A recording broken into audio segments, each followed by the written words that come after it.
जाइए। अब पता चला कि कितने ड्रामेबाज हैं आप जावेद अख्तर साहब, और इतना ही डर है तो आते क्यों हैं? मेहमान बनकर आए, घटिया तरीन बातें करके चले गए। जावेद साहब, ये पाकिस्तान ही था कि आप निकल गए, वरना भारत मुखालिफ बयान कोई भारत में बैठकर देता तो बचकर ना निकलता। ओह माय गॉड, ये वो बॉलीवुड मुनाफिक मुसलमान हैं जिनको पता है कि उनका करियर और उनका livelihood is at stake, they won't get a job, इनको नौकरी नहीं मिलेगी। भाई पड़ोसी की बेइज्जती पड़ोसी साले कब मरेगा तू कब जान छूटेगी तेरे से साले कंगले पड़ोसी लोग बोलते या अल्लाह मेरे पड़ोस में थोड़ा पैसे वाला बंदा आ जाए कि कम से कम घर में किसी दिन नमक खत्म हो जाए तो पड़ोसी से ले, लेकिन भिखारी पड़ोसी का क्या करेंगे जो हर 2 सेकंड के बाद दरवाजा खटखटाते रे 1 रुपए दे दे भाई भूल गए अपनी सरकार का फैसला कि जो पाकिस्तानी आर्टिस्ट है, मैं आपको जरा याद करवाना चाहूंगी आपकी सरकार का फैसला, जब पाकिस्तानी आर्टिस्टों को उन्होंने कहा था कि बॉलीवुड नहीं आने देंगे हम। क्यों? क्योंकि हमारे टैलेंट से आप लोग खौफजदा हो गए थे। Such pearls of wisdom by क्या नाम है, जावेद अख्तर साहब। Oh my God, उफ, I'm mind blown। अबे बेइज्जती कर रहा है तेरी, बजा रहा है तेरी।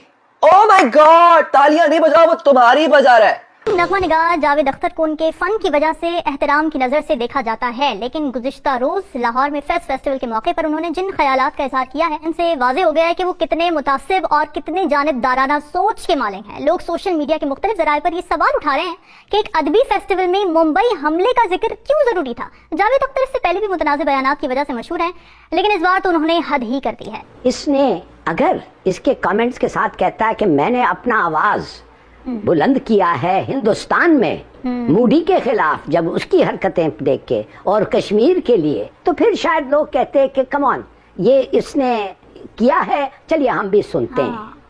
मगर इसने कभी नहीं किया है, ये क्लेम भी नहीं करता है कि मैंने इनके खिलाफ। इनको तो करना ही है, ये बॉलीवुड का, ये मुसलमान जो बॉलीवुड के हैं, ये इनमें सब में ये फिक्र है, and I know in a sense में अंडरस्टैंडेबल फिक्र है। मगर इसका मतलब ये नहीं है कि तुम जाए एक मुल्क को, तुम उनकी वायलेट करें हॉस्पिटैलिटी। भाई कोई मैनेजमेंट का उधर होता, मैं उठ के कहता turn off the mic, I want to tell you, हमें तुम्हारी you have violated the hospitality, get off the stage, और किसी को कहते हैं डिपोर्ट दिस मैन।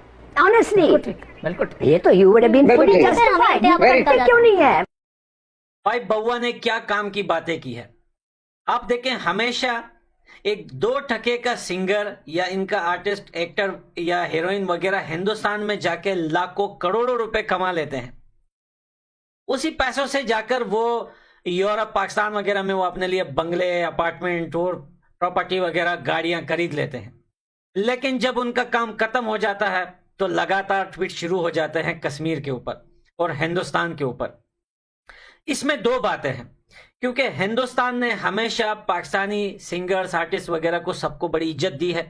सबसे बड़ा मिसाल है, मेरे ख्याल से नाम अगर सही पढ़ सकूं तो अदनान समी, और साथ में और भी बहुत सारे हैं जिसका मैं नाम लेना नहीं चाहता। लेकिन पाकिस्तान वाले क्या सोच रखते हैं? भाई देखिए, पॉलिटिक्स की हम बातें नहीं करते ना, उनके सरकार की हम बातें नहीं कर रहे, हम तो भाई कलाकार की बात कर रहे हैं। कलाकार का भी दिमाग में जो है वो, आप वीना मलिक को ले लें, कल तक क्या क्या नहीं करती थी वो हिंदुस्तान में जाकर। आज वही वीना मलिक इस्लाम की बातें कर रही है, कश्मीर की बातें कर रही है। हर 2 मिनट बाद उनका एक ट्वीट आता है, हिंदुस्तान, नरेंद्र मोदी जी, कश्मीर। और आप देखिए कि उन्होंने अपने जिस्म की सब्जी बेच बेच कर हिंदुस्तान में पैसा कमाया। आज जब उनके जिस्म की सब्जी सड़ गई तो आज वो हिंदुस्तान और कश्मीर पर बात कर रही है। Very good, very good. Javed Akhtar की जो फेस्ट फेस्टिवल में आपको पता है जी, लाहौर में मेहमान बनकर आए थे और भाषण दहशतगर्दी पर देने लगे। मैं यकीनी तौर पे जो ऑर्गेनाइजर्स हैं और मेजबान, उनको एहसास कमतरी का शिकार कहना चाहूंगी। क्यों? क्योंकि उसकी बेहुदा गुफ्तगू सुनने के बाद ये लोग तालियां बजाते रहे। बड़े दानिश्वर और बड़े जो कलाकार बनते हैं आप, अगर दहशतगर्दियों आजाद फिर रहे होते तो आप इस तरह हमारे ही मुल्क में बैठकर, हमारी रोटी खाकर, गाने गाकर हमें ही बुरा भला न कह रहे होते। सिर्फ मुंह ही काला नहीं करते, और भी बहुत कुछ होता। और जो आपको पाकिस्तान लाने वाले हैं, जरा उनके लिए मैं कुछ कहना चाहूंगी। जो आपको पाकिस्तान लाने वाले हैं उनके लिए मैं ये कहना चाहूंगी कि कुछ शर्म होती है, कुछ हया होती है। बेशर्मो बेहयाओ। और तो और फैज अहमद के फैज के जो नवासे हैं अदील हाशमी, इतना सासे कमतरी दिल हाशमी आपको, इतने सासे कमतरी में मुब्तला थे कि जावेद अख्तर के बकायदा गोडे पकड़े हुए थे आपने, ऐसे गोडे पकड़ के नीचे बैठे हुए थे आप कि जिससे आपने उनसे कोई कर्जा वापस लेना हो। और बड़े मियाँ के जो जुमले हैं उस पर मुझे लगता है भारत में जितनी खुशी मनाई जा रही है, तो शायद उनकी जो बेतुक्का और बेतुकी और घटिया बातें हैं उनको उठाकर हमेशा की तरह भारत कोई ना कोई फेंका।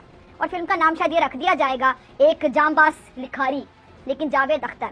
मेरी बात याद रखिएगा, चाहे जो भी कर लें, जितने भी तलवे चाट लें, जूते पड़ना आपको फिर भी बंद नहीं होंगे। हिंदुस्तान में ना तो आपको फ्लैट मिलेगा और ना ही इज्जत मिलेगी। ये जो वाक़ा है और जो जावेद अख्तर साहब खुद हैं वो इस वक्त काफ़ी तनकीद की जद में हैं। मुख्तलिफ शोबों से ताल्लुक़ रखने वाले लोग उनको काफ़ी तनकीद का निशाना बना रहे हैं, जिनमें अदाकार उनकी अपनी इंडस्ट्री के जो लोग हैं वो भी यहाँ पर शामिल हैं। बुखारी साहब, ये जो बयान दिया गया है जावेद अख्तर साहब की जानिब से, आपको क्या लगता है कितना गैर जिम्मेदाराना बयान है? आप यहाँ पर मौजूद हैं एक अच्छे माहौल में, आपको जो है वो इज़्ज़त दी गई है, यहाँ बुलवाया गया है और लोग आपको सुनने के लिए बैठे हुए हैं। इस तरह का बयान आपको लगता है कि गैर जिम्मेदारी है उनकी तरफ से देना इस तरह से? वो आपको मालूम है ना, कुछ जानवरों को खीर नहीं पचती, वो पंजाबी ज़बान में कहते हैं ना, इसी तरह से कुछ लोगों को इज्जत रास नहीं आती। जितनी इज्जत और पजीराई उन्हें यहाँ मिली है, उसके ऊपर जिस किस्म की नमक हरामी का और अब्यूज़ किया है उन्होंने हॉस्पिटैलिटी को, इसके ऊपर जितनी भी तनकीद उन पर की जाए वो कम है। उन्हें यहाँ बैठ के, हमारे यहाँ से भी लोग जाते हैं हिंदुस्तान में, इसी किस्म की तकरीबात में शिरकत करते हैं, लेकिन कभी किसी ने ऑफ गार्ड या ऐसी गुफ्तगू नहीं की जिससे मेज़बान जो है उसके लिए किसी किस्म की हजीमत, किसी किस्म की परेशानी जो है वो पैदा हो। लेकिन इन्होंने तो कमाल कर दी। मैं आपको अर्ज़ करूं कि इनकी इतनी इज्जत थी फैज़ के हवाले से, इनकी अपनी अकीदत जो फैज़ से है कि लोगों ने इनको आंखों पर बिठाया। लेकिन जिस तरह की गुफ्तगू इन्होंने की है यहाँ पर बैठ के, वो मुंबई के हमलों के हवाले से, तो मुझे तो बहुत हैरत है इसके ऊपर। उनकी वो बहुत ही डायरेक्ट, कैसे क्या एजेंडा हो सकता है आउट ऑफ ऑल ये सारे एजेंडा इज कि मैं इसकी तफसील में जाने का शायद वक्त नहीं है इस वक्त। जो अगर आप सबूत चाहते हैं इसका, तो जो कुछ उन्होंने यहाँ कहा उसको भारतीय मीडिया एक भांड की तरह से मरासीपन में मसरूफ है। कि एक बंदा बाहरों आया छितर लैके नाल आया, भिजिया छितर भिगो के सानू उन्हें मारिया, उन्हें साडी लितरॉल की, असी खुले एम बावां नाल लितरॉल कराई, इत्थे भी मार, इत्थे भी 2-4 सानू ला के जा, मजा नहीं आया। असी कुटैस पवा के फिर असी कहा तू जा, असी उन्हें फुला फुला दे हार पाए, असी कहा तू जा, साड़ी बड़ी बेइज्जती होगी, असी रज गए नहीं सानू इस बेइज्जती अगले साल दोबारा करावांगे। तो फिर आई, फिर साड़ी बेइज्जती करी, फिर असी बड़ा मजा आएगा। हुआ क्या, जावेद अख्तर साहब आते हैं पाकिस्तान फैज़ फेस्टिवल में आते हैं, हमने बड़ी उनको इज्जत दी, बड़ा मान दिया, हमेशा देते हैं।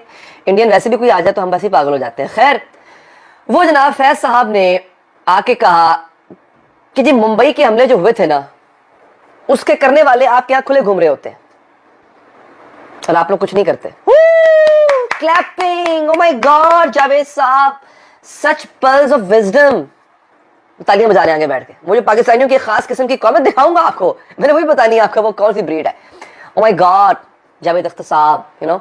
अच्छा, वो हुआ। फिर उन्होंने कहा कि देखे, हमने तो नुसरत साहब को या और किसको, बाकी जो बड़े बड़े सिंगर्स हैं, राहत को और इनको हमने बुलाया, हमने इनके कॉन्सर्ट्स करवाए, आपने तो लता जी का कभी कोई कॉन्सर्ट नहीं कराया। Oh my God, such pearls of wisdom by क्या नाम है, जावेद अख्तर साहब। ओह माय गॉड, उफ, आई एम माइंड ब्लोन।